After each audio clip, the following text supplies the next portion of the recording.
souvent, quand on passe par des moments assez durs, assez difficiles, on a l'impression que on est seul à passer par ce genre de situation.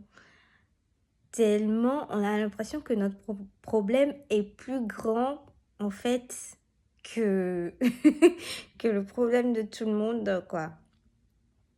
Jusqu'à ce que une personne vienne raconter, elle, son histoire ou elle, ses problèmes à elle. Et là, tu te dis, en fait, j'ai rien vécu, en fait. Mais tant que tu n'écoutes pas ce qui se passe dans la vie des autres, ce qui arrive aux autres, tant que tu ne fais pas attention aux autres et que tu es toujours centré sur toi, tu auras toujours l'impression que c'est toi seul qui passe par des difficultés. C'est toi seul qui passe par des choses compliquées. Il y a plusieurs personnes qui passent par des difficultés, par des choses super, hyper compliquées, mais qui ont gardé le sourire, qui ont gardé leur regard focalisé sur Jésus, qui n'ont pas abandonné, qui ont continué. Et dont l'histoire de vie s'écrit de façon, j'ai envie de dire, s'écrit gloire. Et ben oui, c'est ça, ça s'écrit gloire, ça s'écrit de façon resplendissante. Donc n'abandonne pas.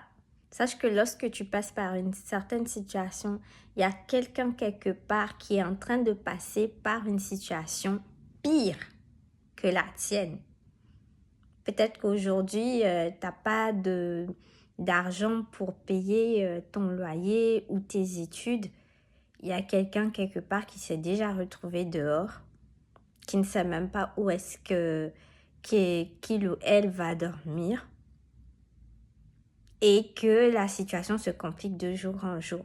Et Dieu a fait grâce. Toi, tu as encore au moins un toit, même si tu n'as pas encore trouvé de l'argent pour payer le loyer. Crois que ça viendra, tu trouveras, Dieu va t'aider.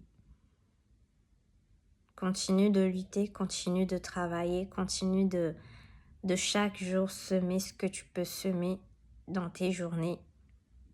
Mais ne baisse pas les bras en te disant c'est fini pour moi, blablabla. Bla bla. Il y a des gens qui ont vécu ou bien qui vivent pire que toi.